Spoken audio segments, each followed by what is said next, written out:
Hello everyone, welcome back to EduTap. I hope you all guys are doing absolutely good. Please do let me know in the chat box whether I am audible and visible to all of you. The moment you will give your response, that moment we will start with this lecture. So do let me know in the chat box whether everything is going good or not. I will be waiting for your responses. The faster you confirm, the better it will be for all of us.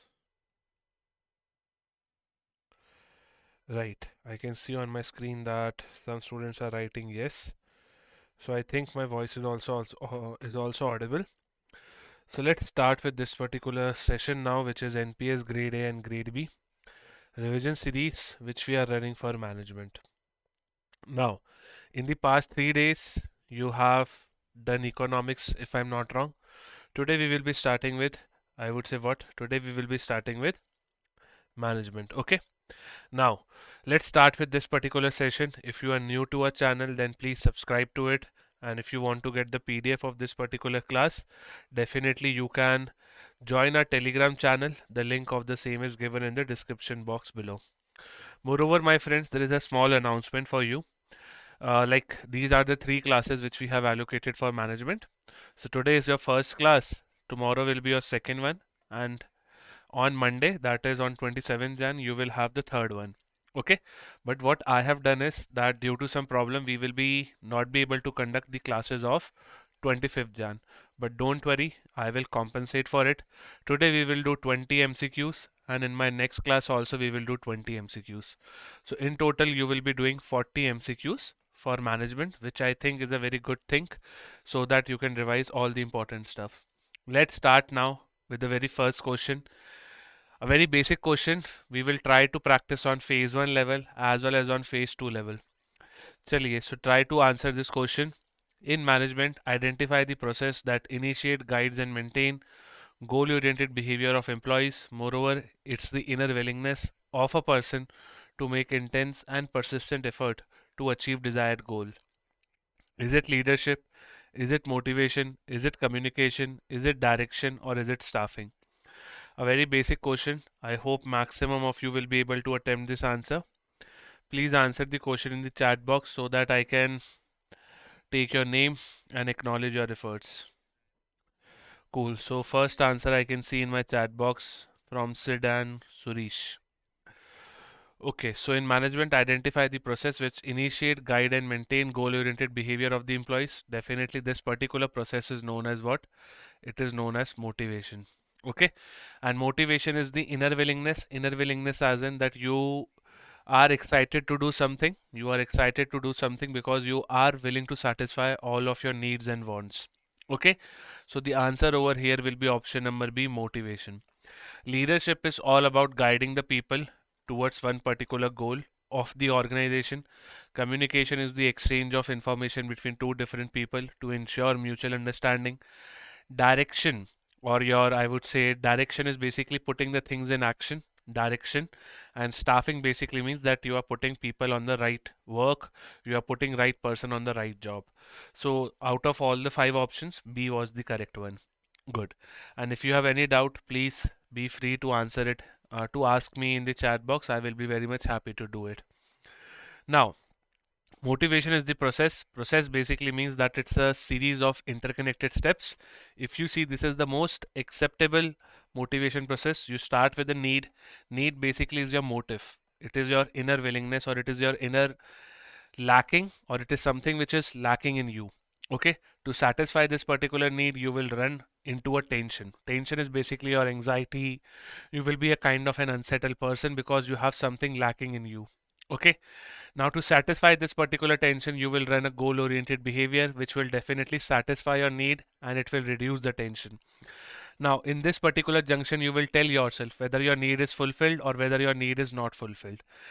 And in both the responses, whether it's a positive feedback or a negative feedback, you will share certain feedback to the first stage.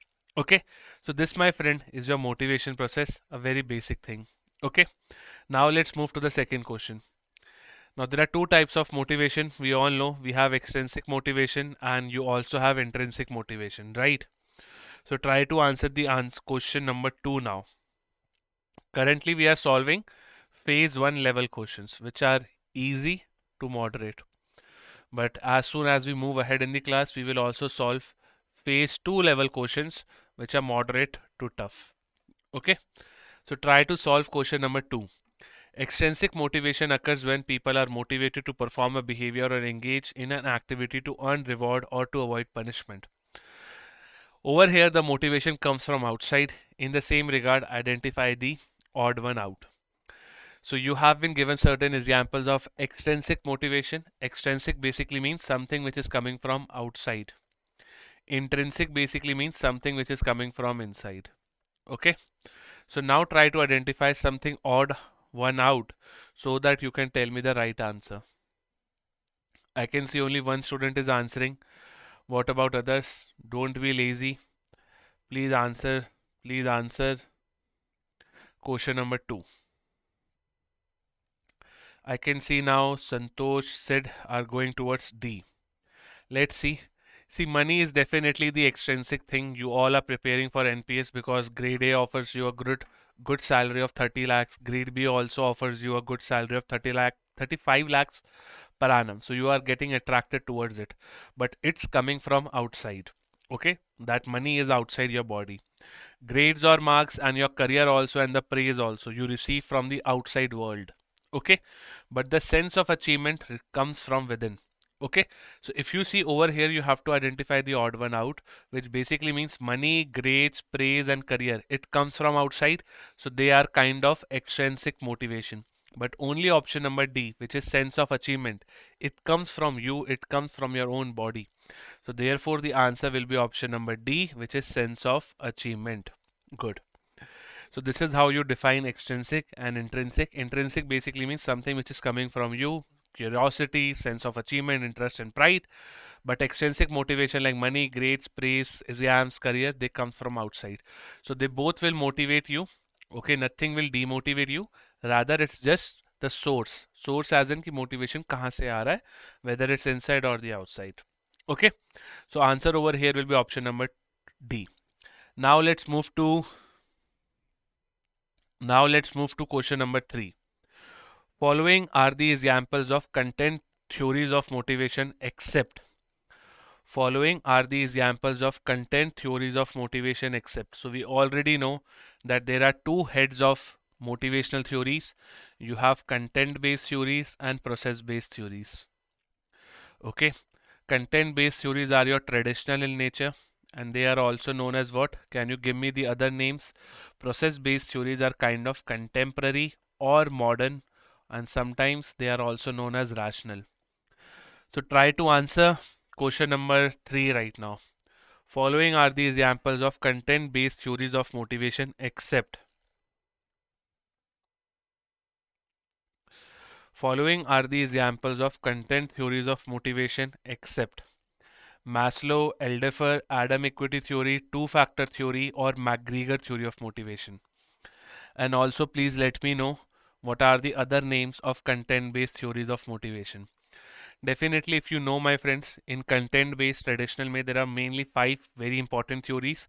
You start with Maslow, then you go to Alderfer, then you go to David McClelland, then you go to Herzberg, then you go to David McGregor also. In McGregor, we also have a subset which is theory Z, which was given by William Ouchi. So these are the major content-based theories. But Adam equity theory and your Victor Vroom theory are your, I would say what?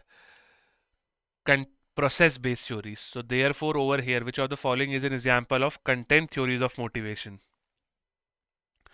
What will be your answer? E. The answer will be option number C.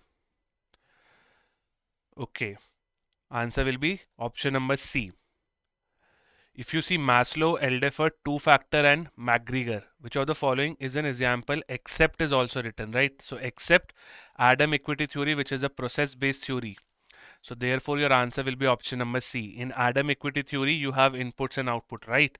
So answer will be option number C over here. Good. I can see in the chat also Santosh, Surish, Tanya, Vijay Kumar and Sachin are giving the right answer. Good. Content-based theories are also known as traditional. These are also known as your need-based theories, and they are also known as humanistic approach to motivation. Okay, I hope you know all of these. If you don't, then please let me know in the chat. I will be very much happy to help you. Chaliye, question number 4. Now we are discussing about Maslow, the world famous Maslow. Please answer the question number 4. Question number 4 on your screen now. Question number 4 says, Abraham Maslow has proposed the motivation of people depends upon their need, and these needs may be arranged in a hierarchy. Identify the need, identify the need, identify the need, wherein Maslow explained that individual wants to be protected in the environment from his or her enemies, So what will be your answer over here? Please let me know in the chat box. All of you, please participate. Otherwise, how will you clear the exam? Currently, we are practicing phase 1 level questions. Definitely, a time will come when we will increase the level of questions as well. So try to answer question number, I would say what? 4. Safety needs are also known as your security needs. This is your level number 2 needs of Maslow. So if you know, Maslow has given you 5 needs. You start from basic physiological needs, then you move to safety and security needs, then you move to social belongingness needs, then you move to, I would say what, self-esteem, and then in the last you also have your self-actualization. I hope you remember all these pyramids because this is very, very important for your exam also. Okay, so over here, physiological needs, they deal with the basic requirement like your food, your air, your water. Need of belongingness basically deals with the love and acceptance from the team members. Esteem needs are basically dealing with your ego. Self-actualization needs are something like you want to go towards the end of the life and you want to achieve the best version of yourself. So over here, neither A is correct, B is correct, C is D, all of them are incorrect. Because over here, the correct answer will be safety needs, which is not present. Therefore, the answer will be option number E. Good. In Maslow, we also have the concept of satisfaction progression, in which we generally go up the ladder. As per Maslow, you can only go up. You cannot come down the ladder. As simple as that. Okay. Chaliye. Now for those who want to prepare for NPS, just a small course pitch. If you see, we have launched multiple courses related to NPS. You can choose any one of it. NPS Grade A and Grade B Phase 2 full video, NPS Grade A Phase 1 and Phase 2 full video, additional subject and the test series 2. Okay, you can go on our website and look for your best course. Question number 5 now. Clayton P. Alderfer believed that the original need hierarchy was not quite accurate in the identifying and categorization of human need. Therefore, Alderfer ERG theory prioritizes needs in the terms of the categories concreteness. Which type of needs are the most concrete? Which type of needs are the most concrete in the rational human being? What will be your answer? Which is the most concrete need as per Clayton B. Alderfer? Clayton has given you ERG theory. Existence, relatedness and growth. Growth is just copy paste of Maslow, which is level 4 and level 5. Relatedness is level 3 and existence is level 1 plus 2 of Maslow. I hope you know this. This is very basic thing. Chaliye, so what will be your answer for question number 5? Question number 5, which is the most concrete? Concrete basically means it is present in everyone. It is present in everyone. Even a person who is living under poverty, even a person who is living in a very extreme, I would say, poverty or richness, both people will have the need of existence, which is basic physiological and safety needs. So the answer over here will be option number B. So most concrete need as per Clayton B. Alderfer is concrete. After that you have relatedness, which is like love and belongingness from the fellow members, and then you move towards the growth need as well. So the answer will be over here is the existence need, which is your option number B. Chaliye. Now let's move to next question. Now under your, I hope you know that Maslow introduced the concept of satisfaction progression, but Alderfer introduced the concept of frustrated regression. You can fall down, you can go up as well as per Alderfer. Chaliye, now we are moving to question number 6. Now we are discussing one question from David McClelland theory. David McClelland theory of needs, which is also known as achievement theory of motivation. David McClelland identified three needs which are also known as acquired needs. These needs are also known as what? So David McClelland give you how many needs? Three, right? You have your, I would say what, need of achievement, you have your need of appreciation, and then you have the need of power, which is also known as need of influence. Now identify what are the synonyms of these needs. Need of achievement, need of appreciation, and need of power are also known as manifest needs. These are also known as acquired needs. These are also known as learned needs. Okay. So the answer over here will be what? So the answer over here will be option number A. The answer will be option number A. Okay. Now there can be multiple cross questioning from you, like what is the feature of need of achievement? Will they work on higher risk or lower risk or on moderate risk? Where will you keep need of appreciation? Top level, middle level, or the lowest level? Need of power and appreciation. Will they work in a social power or will they work in a personal power? So there can be multiple questions. So we are over here doing revision only. We are not teaching you, mind you. We are just revising. Okay, if you need any extra conceptual clarity, then please do not feel shame. Write it in the comment box. We will discuss that topic. Chaliye, so the answer will be option number A. Moving forward to question number 7 now. Question number 7 says, David McClelland theory of need, which is also known as achievement theory of motivation. David McClelland identified three needs or acquired needs in the same regard. David McClelland found that the people with high need of achievement have following feature except. So what are the features of David McClelland theory of needs? Except seeks to excel and thus avoid both low risk and high risk. They prefer either to do work alone or with high achievers. There is a strong need of feedback as to achievers and progress.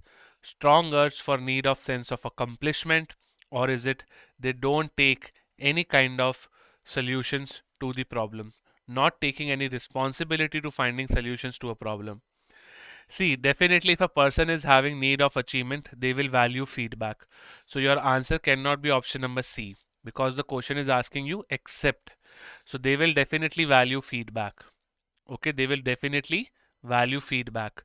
Seeks to excel and thus tend to avoid both low risk and high risk. This also cannot be your answer because a need of achievement person always works on moderate risk. He or she always works on moderate risk because in moderate risk, neither your risk is high, neither your risk is low. Okay. They prefer to either work alone or with high achievers. Yes, this can be your answer, but this is not your answer because a person who is driven by need of achievement, they definitely want to prove themselves. So they can work alone as well.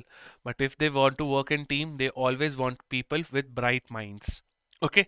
Strong urge for need of accomplishment. Definitely they have the urge of accomplishment also. So your answer will be option number E. Your answer will be option number E because my friends, they don't take responsibility is incorrect because they do take responsibility to find solutions to every problem.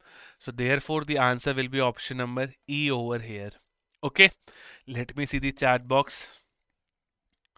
Please discuss the topic so that we can understand. Okay, Vijaya Kumar. Please let me know which topic. So over here, David McClelland theory of needs was discussed, and we have discussed that why the answer will be option number E, because a person who is driven by need of achievement, they will be ambitious, they will be looking for solutions to every problem. They will be like, you give me a challenge and I will try to solve it for you. So they will take responsibility. So the answer over here will be option number E. Let's move forward to question number 8. Identify the correct statement from below. So you have to identify the correct statement from below. Herzberg two-factor theory is also known as motivation hygiene theory. According to Herzberg, the opposite of satisfaction is no satisfaction. According to Herzberg, the opposite of dissatisfaction is no dissatisfaction. Satisfier and motivators provide satisfaction or motivation. Hygiene just decide employees being dissatisfied or not dissatisfied. Now your Herzberg, Now your Herzberg theory is being discussed. Herzberg has given two-factor theory of motivation. What are the two factors? You have your satisfiers. Satisfier are basically your motivators, which basically decides that whether you are internally motivated or not. On the other hand, you have your hygiene factors. Hygiene factors are also known as your maintenance factors. They basically decide that whether you are extrinsically outside you are happy or not. So now try to identify the correct answer. Satisfier decides that whether you are satisfied or not satisfied. Okay. Hygiene factor decide that whether you are not dissatisfied or dissatisfied. Now try to answer the question of number 8. As per me, the answer should be option number E because all the statement looks correct to me. Yes, Santosh, Suresh, and one more student has given the right answer, which is option number E. Good. So answer will be option number E because motivators or your satisfiers decide that whether you are satisfied or not satisfied. This is the happy zone and this is the negative zone. Okay. Hygiene factors are basically your maintenance factors. Again, this is your happy zone and this is your negative zone. Cool. So answer over here will be option number E because all the statements were correct. Moving forward to question number 9.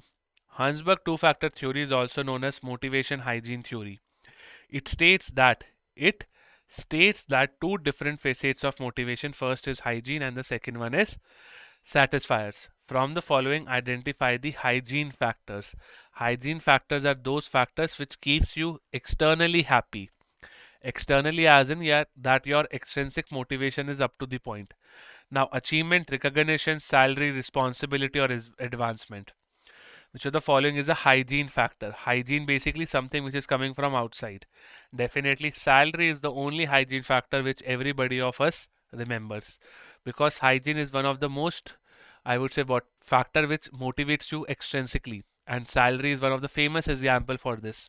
So answer will be option number C. Rest all, recognition, achievement, responsibility and advancement are those things which are coming from inside of you, and these are your intrinsic motivation factors, which you can also call it as satisfiers or motivators. Okay, one question before I move ahead.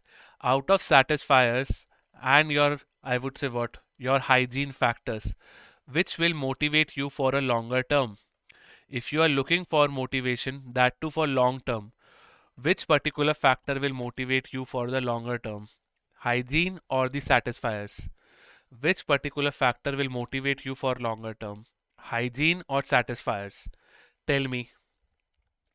Which particular factor will motivate you for a longer term? Will it be hygiene factors or will it be motivators? Yes, it will always be your motivators or your hygiene factors. Motivators, right? It will be the motivators which will motivate you for long term, and hygiene factors will motivate you for short term. As simple as that. Chaliye, now let's move ahead to question number 10. All this explanation is for you to read. I am not repeating the same thing in the class.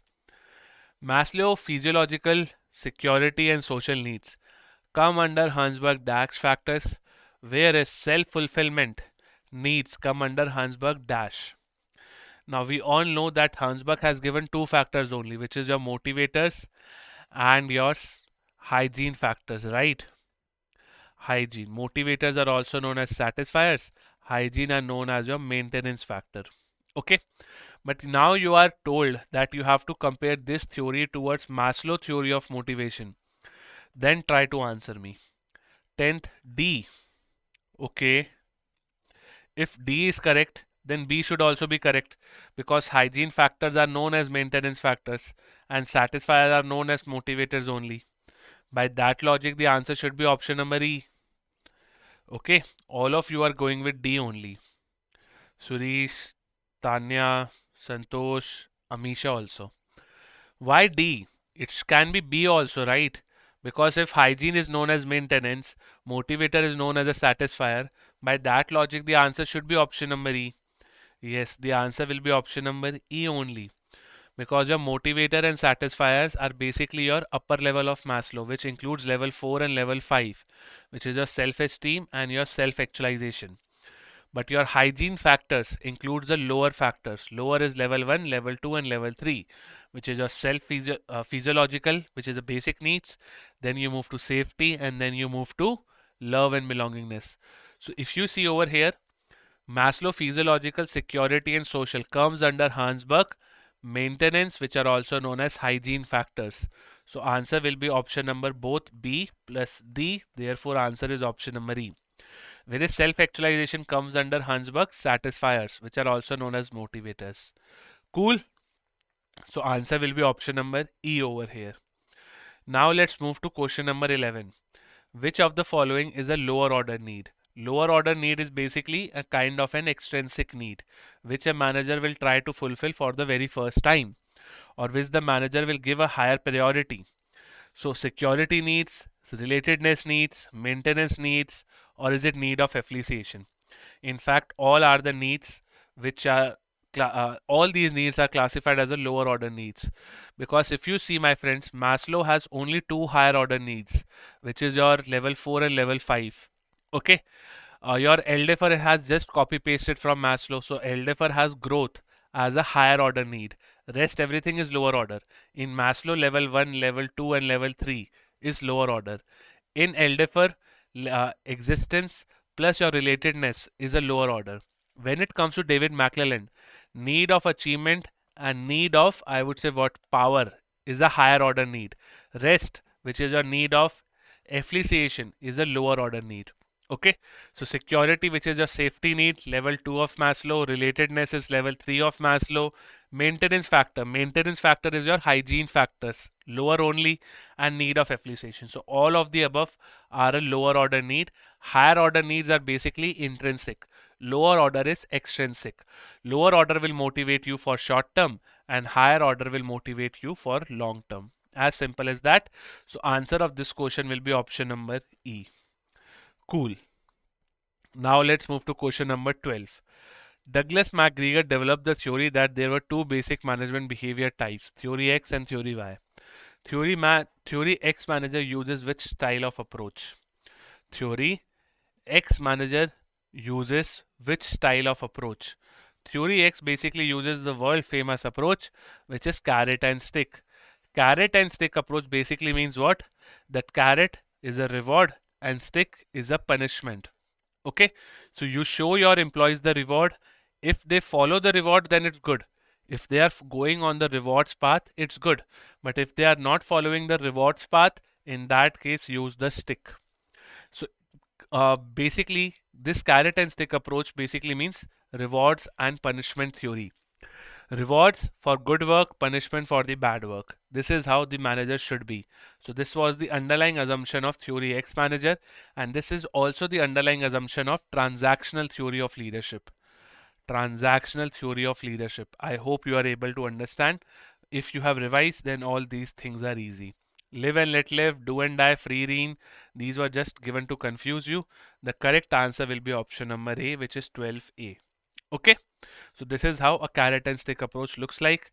If you have a donkey kind of employee, manager is sitting on that employee, a donkey will definitely would like to move in the carrot direction. He will move ahead. If he doesn't move, then definitely the manager will give him the punishment. Question number 13. Let's see who can give me the right answer for 13th one. Douglas McGregor developed the theory that there are two basic fundamental manager types, theory X and theory Y. Following are the assumptions which theory Y managers make. Following are the assumptions which theory Y manager makes, except. So again, you have to tell me that which of the following is not the assumption of theory Y. Theory Y is kind of more chill person as compared to theory X. Theory Y is kind of more live and let live approach principle. So people which work under theory Y, they definitely seek relish and responsibility. People are good at creative problem solving, yes. People will be committed to the organization if they are satisfied, yes. People will not exercise self-direction and self-control if they are committed to the goal. This is not the correct one, because people will surely exercise self-control and self-direction if they are committed to the goal. So the answer will be option number D.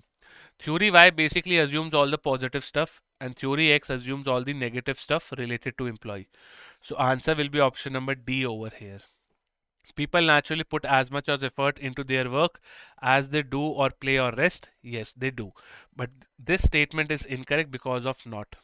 Okay, so answer over here will be option number D, 13th D. Let me see the chat box. Again, I can see some students have given the right answer. Now, let's move forward to the question number 14. In the field of motivation, who is the founder of theory Z? A very basic question, and to my surprise, this question was asked in SEBI Grade A Phase 2. So this is the level of phase 2 of multiple exams, be it RBI or SEBI. It might be followed or it might not be followed in NPS, but if SEBI is asking such questions in phase 2, then you can definitely be thoda sa happy, then questions are becoming easy. Chaliye, yes, in the field of motivation, who has given who is the founder of theory Z? Definitely your answer will be William Ouchi. William Ouchi is the correct answer. So therefore your answer will be option number D. And he basically compared USA with Japan. He said that USA manager should learn from Japanese manager because Japanese managers are able to do good stuff. Okay, so answer will be option number D over here. Good. Now let's move to question number, I would say what? 15. Try to answer question number 15 now. And yes, if you again want to subscribe to our EduTap courses of NPS, these are the offerings which you can definitely subscribe. Go to our website, you will learn more about it. Question number 15 now. In the field of management, identify the process by which an executive direct, guide and influence the behavior and the work of others towards the accomplishment of a specific given situation. Now you are guiding others also towards one particular goal. So this has to be what? This has to be leadership. This has to be leadership. Motivation is all about goal-oriented behavior. Supervision is all about keeping an eye on the others. Directing is all about putting things to action. Leadership is the correct answer in this particular question because you are trying to direct, guide and influence the behavior of others. Communication is all about exchange of information. So the correct answer will be option number D, which is leadership. Okay. Now moving ahead to question number 16. Question number 16 on your screen. Identify the type of a leader wherein a leader is officially appointed as a manager. I think I just misread. Identify the type of a leader where the leader is officially appointed to manage a group as the authority to exercise the control over the group as well. Again, some sort of this question was asked in SEBI phase 2 also this time. Or this time as in 2024 paper. So if the paper level is going down, definitely the cutoff will increase. So you have to make sure that you are able to attempt as many questions as possible. Now, manifest leader, unofficial leaders are not the term. These were just given to confuse you. 16th B. Tanya is going with D. The answer will be formal leader. A formal leader basically has all the commands, has all the knowledge, has all the authority to take decisions. For example, you can say Anshit sir is the former leader of EduTap. You can say Mukesh Ambani sir is the leader of, I would say, Reliance Group. So he will be called as a formal leader because leader is officially appointed. Okay. So answer will be option number B over here. Okay. Cool. Moving to the next one, which is question number 17. Chaliye, try to address question number 17.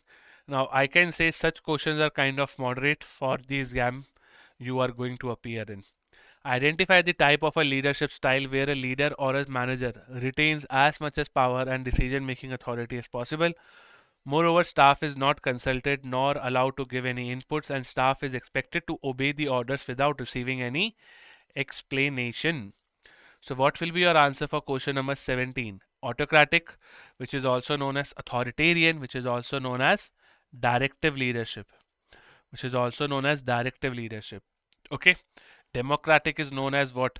Participative, shared, and consultative. Free rein is known as delegative, and it is also known as free rein. It is also known as laissez-faire leadership. So out of all the 5 options which are given to you, the correct answer will be C. Because under autocratic leader is like, I am the leader. You cannot give any inputs to me because I am the leader. Leader generally says what? that you have to just follow the commands. You cannot do all the ifs and buts because that is not allowed in my leadership. So an autocratic leader is very, very strict, and the answer will be option number C over here. Okay, cool. Moving forward, this is what autocratic leadership is all about. Now let's move to question number 18. Question number 18. I said B only, sir, for this one. Okay. Question number 18. Try to answer question number 18 now. Question number 18 is on your screen now. Please make sure that you are able to answer this question with full of your energies.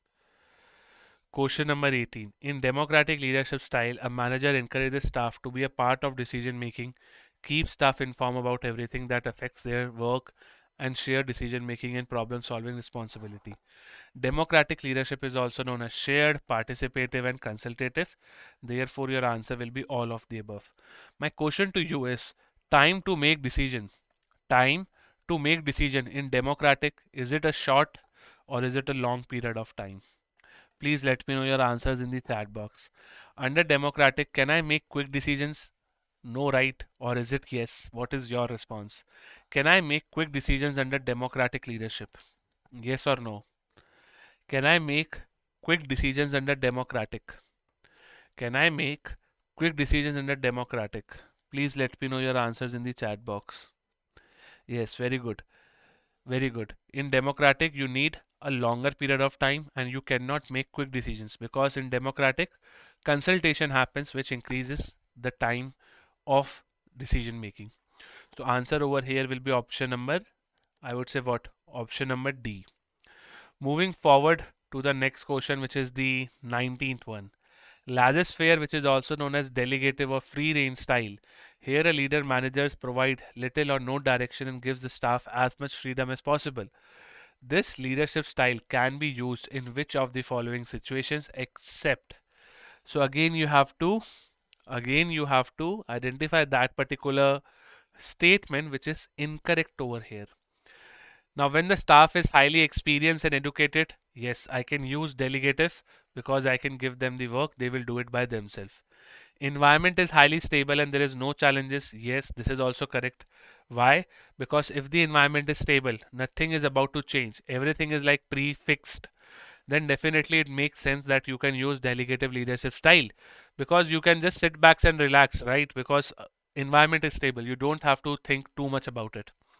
Followers have pride in their work and drive to do it successfully by their own. Yes, if your followers are kind of persons who are self-control, these are the followers which are having good ambitions, they are having good noble causes as well. So it's better to follow delegative leadership style.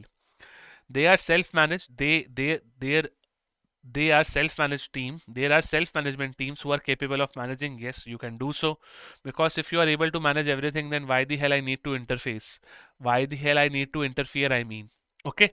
But when the staff is unskilled, you cannot use laissez-faire leadership style, which is delegative, because if the staff is unskilled, how will they work? How will they work? A leader will have to interfere, right? In laissez-faire, leader doesn't interfere. But if the staff is unskilled, definitely you have to interfere and get the work done. So you cannot use laissez-faire leadership style in option number E, wherein your staff is unskilled. Moving to the last question of the day, identify the correct statement from below. Identify the correct statement from below. Transactional leader is also known as managerial leader and it focuses on supervision, organization and performance. Transactional leader is effective in crisis and emergency situations. In transformation leadership, a leader has a great vision for future and he inspires, motivates and encourages his subordinates. Transformation leader works to change and transform his or her followers' needs and redirect their thinking. All of the above statements are correct. What will be your answer? Now you have been tested over here under transactional and transformational. So transactional leader is also known as managerial leader. He is also known as managerial leader. So a transactional leader is also known as managerial leader. Yes, this statement is correct. Transactional leader is effective in crisis and emergency. Yes, because under transactional you can make quick decisions. Once you make quick decisions, definitely you will be able to handle the situation of crisis and emergency. In transformational leadership, a leader has a great vision for future. Yes, they in transformational. Okay. If transactional is written, then it will become wrong. But they have clearly written transformational, so this statement is correct.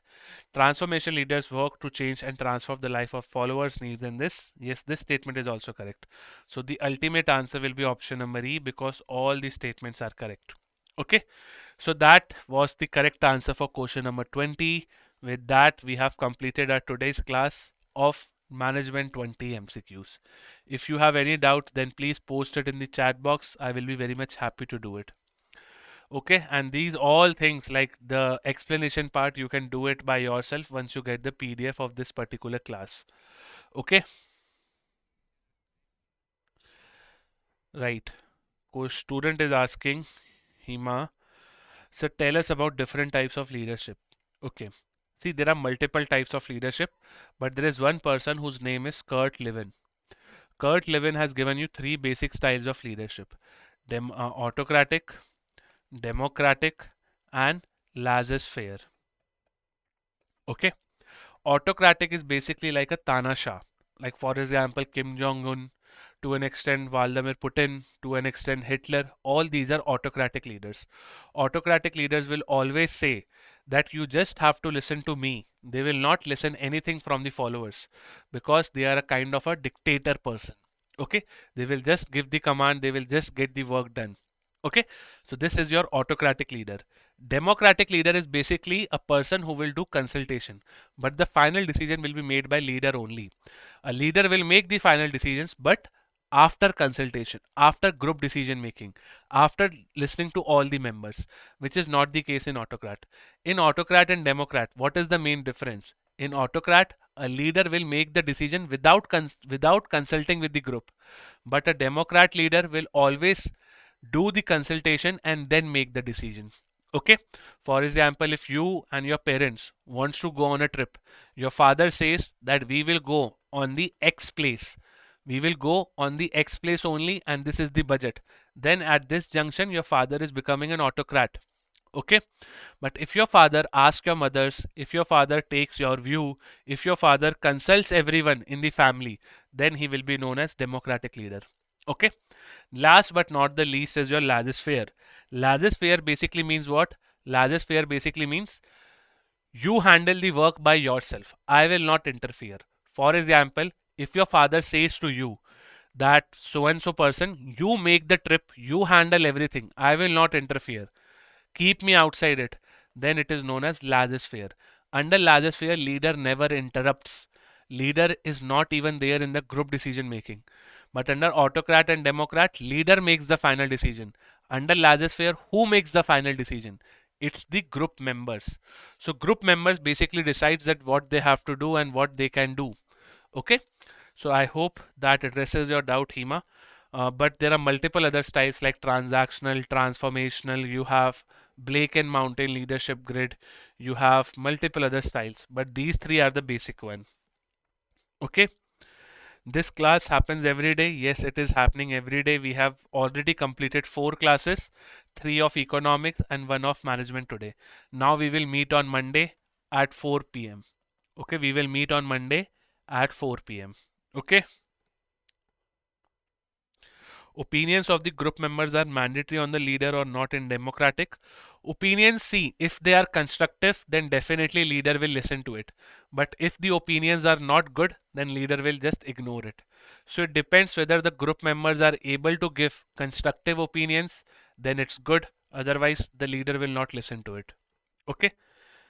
Any other doubt from any other student in the class, then please ask me. Otherwise, we will conclude this particular session as well. Okay, and do let me know that how the session was in the comment box. We will be very much happy to read your feedback. Any other doubt or should I wind up? Any other doubt or should I wind up? Cool. No doubt? Cool. Chaliye. So that's the end of my today's class. I will meet you on Monday now. Till then, be happy and stay safe and keep preparing in the best manner as